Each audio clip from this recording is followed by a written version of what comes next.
ঈসা তোমার পাওয়ার, এটা আমি বুঝাবার জন্য বলছি। ঈসা তোমার পাওয়ার, মুসা তোমার এত পাওয়ার যে প্রথম আসমান দ্বিতীয় আসমান ভেদ করে তুমি কবর থেকে চলে আসলে, বলুন সুবহানাল্লাহ।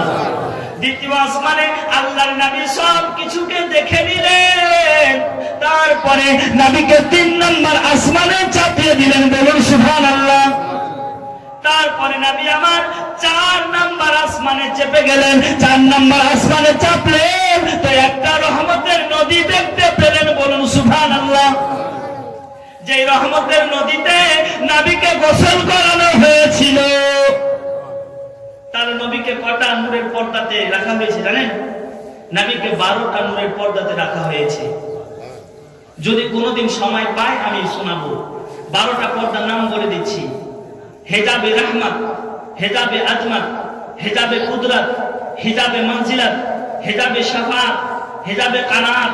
এরকম করতে করতে আপনার 12টা পর্দাতে নবী থেকেছেন।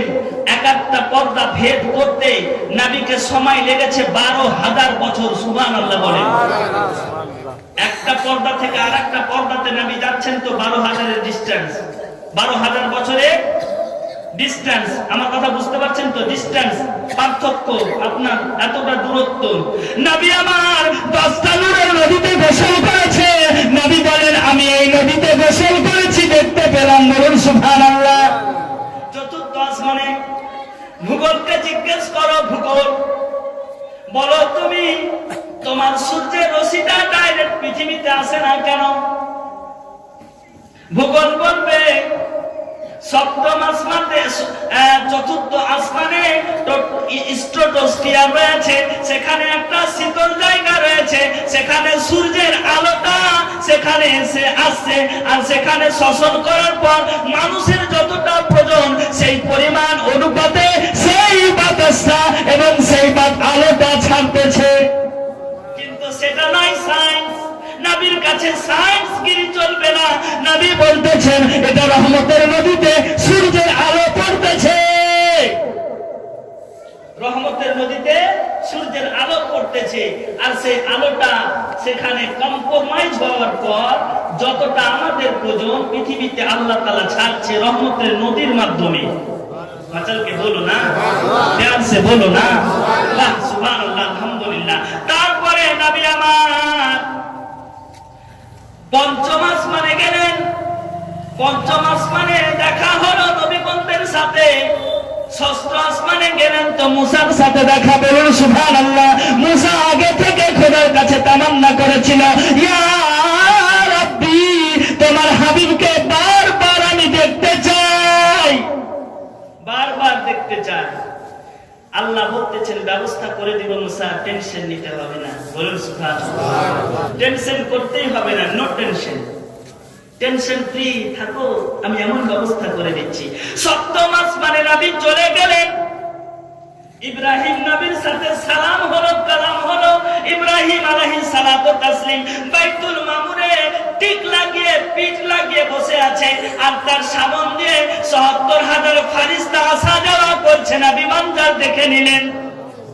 মাচালকে বলুন। তারপরে নবীকে নিয়ে যাচ্ছেন সিদরাতুল মুনতাহাতে।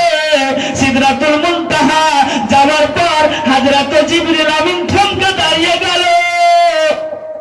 নবী বলছে কি হলো জিবরিল, চলো। জিবরিল, ও জিবরাইল কি হলো, চলো। জিবরিল আমিনের মুখে শব্দ নাই, নিঃশব্দ। বলে আকা সিদরাতুল মুনতাহার পরে আমার যাওয়ার আর পারমিশন নেই, আমার রাস্তা বন্ধ, আমার রাস্তা ক্লোজ। আকা রব নে বুলায়া আপকো, রব আপনাকে ডেকেছে, আপনি কেমন করে যাবেন, আপনার মার্জি, বলুন সুবহানাল্লাহ। ইয়া রাসূলুল্লাহ আপনি তো বাশারিয়াতকে দুনিয়াতে ছেড়ে চলে এসেছেন, আপনি এখন নূর অবস্থায় আছেন, আপনার যাওয়াটা স্বাভাবিক ব্যাপার, বলুন সুবহানাল্লাহ। তারপরে একটা আপনার জন্তু আসলো যার নাম হচ্ছে রব। রব কি নাম? রব।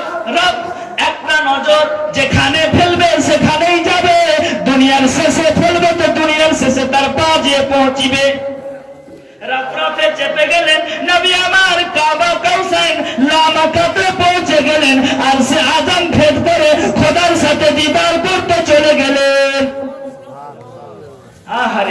নবী আমার ডাইরেক্ট খোদার সাথে দেখা করছে।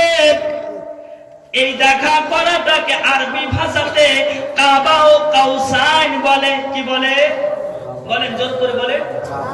ওয়াহাবিদের জন্য আপনার এটা অস্ত্র তৈরি করে রাখবেন, কাবা ও কাউসাইন মানে এতটা ডিসটেন্স।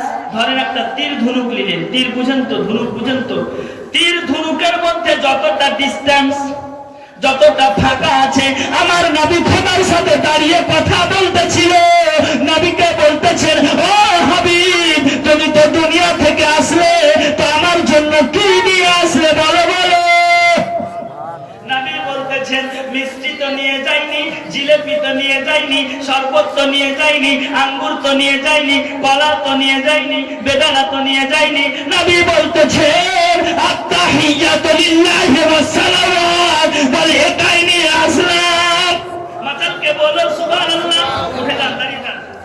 নারায়ে তাকবীর, নারায়ে রিসালাত, নারায়ে হায়দার। বসেন, বসে যান।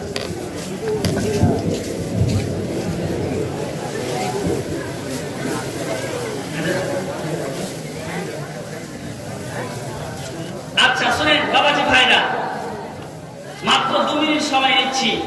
আমি মুকাররিরকে বসে বেশি ওয়াজ করে নেই, এটা আমার বৈশিষ্ট্য। শুনে নেন, আল্লাহর নবীকে বলতেছেন, হাবিব তুমি কি নিয়ে আসলে বলো বলো। হাবিব বলতেছে, আল্লাহর নবী বলতেছেন, আত্তাহিয়াতু লিল্লাহি ওয়াস সালাওয়াত, এটা নিয়ে আসলাম। আল্লাহ বলতেছেন, হাবিব তুমি যাচ্ছ তো নিয়ে যাও একটা তোহফা। আসসালামু আলাইকা ইয়া আইয়ুহান নবী। হাবিব এটা তুমি তোহফা নিয়ে যাও, তুমি দুনিয়া থেকে তোহফা নিয়ে এসেছিলে। আসসালামু আত্তাহিয়াতু লিল্লাহি ওয়াস সালাওয়াত, এবার তুমি নিয়ে যাও আসসালামু আলাইকা আইয়ুহান নবী। এটা তোহফা তুমি নিয়ে যাও। হাবিব এবার তোমার উম্মতের জন্য তোহফা দিচ্ছি, এই নিয়ে নাও 50 ওয়াক্তের নামাজ। নবী আমার 50 ওয়াক্তের নামাজ নিয়ে চলে আসলেন প্রথম আসমানে। ওই দিক থেকে প্রথম 7ম আসমানে চলে গেলেন। ইব্রাহিম নবীর সাথে দেখা হলো। 6ষ্ঠ আসমানে আসেন, মুসার সাথে দেখা হলো।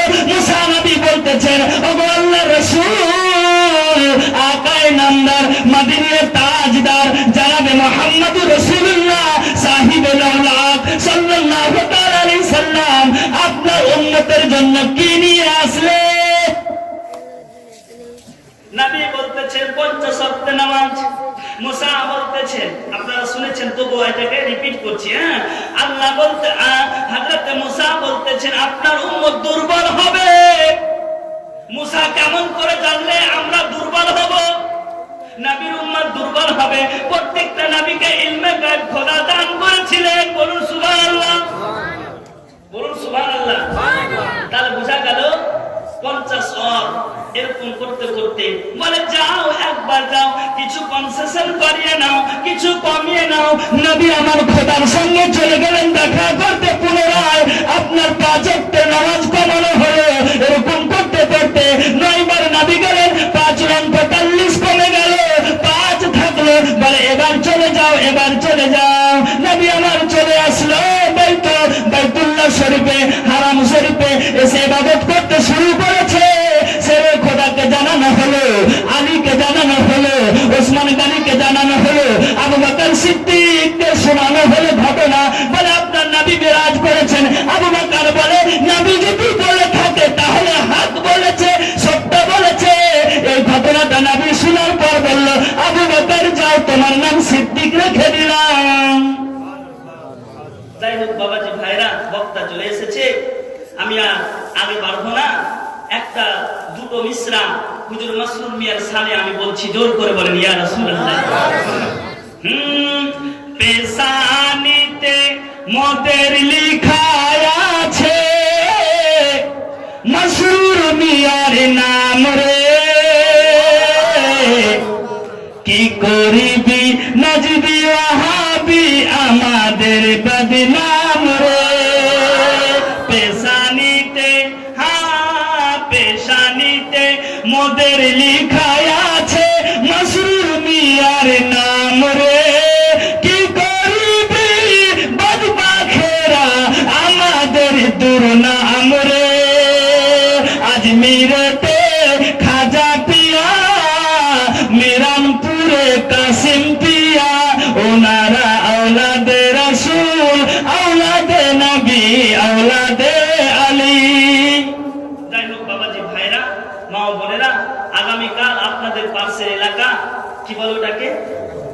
বালুপাড়াতে ইনশাআল্লাহ আছি, কালকে ইনশাআল্লাহ আলাদা টপিক নিয়ে আলোচনা করব। আলাদা টপিকটা এখনই বলে দিই, টপিকটা হচ্ছে কি যে রাসূলুল্লাহ সাল্লাল্লাহু তাআলা আলাইহি ওয়াসাল্লাম এর মহব্বত দিলের মধ্যে কতটা রাখতে হবে, তারপরে আপনি পূর্ণ মুমিন হতে পারবেন। এই বিষয়ে এবং কিছু ওলি আউলিয়ার শানে বলবো ইনশাআল্লাহুল আজিজ। এখান থেকে আমার বক্তব্যের ইতি রেখা টানলাম, একটা কথা বলে যাই, 5 ওয়াক্তের নামাজ পড়বেন, নিজ নিজ মুর্শিদের প্রতি একেবারে কুরবান করে দিবেন, নিজের জীবনকে ফানা করে দিবেন, নিজ নিজ মুর্শিদকে এত ভালোবাসবেন যে নিজের জীবন থেকেও বেশি ভালোবাসবেন। ভালো এমন বাসবেন যে নামাজে ওনার খেয়াল, রোজাতে ওনার খেয়াল, হজে ওনার খেয়াল, চলতে ওনার খেয়াল, বসতে ওনার খেয়াল, হার ওয়াক্তে পাক জায়গাতে ওনাদেরকে স্মরণ করো, যাও ফাইজ পেতে পাবে, পেতেই থাকবে, পেতেই থাকবে। ওয়া মা আলাইনা ইল্লাল বালাগ। আসসালামু আলাইকুম ওয়া রাহমাতুল্লাহি তাআলা ওয়া বারাকাতুহু। হায়াত বাকি তো মুলাকাত বাকি।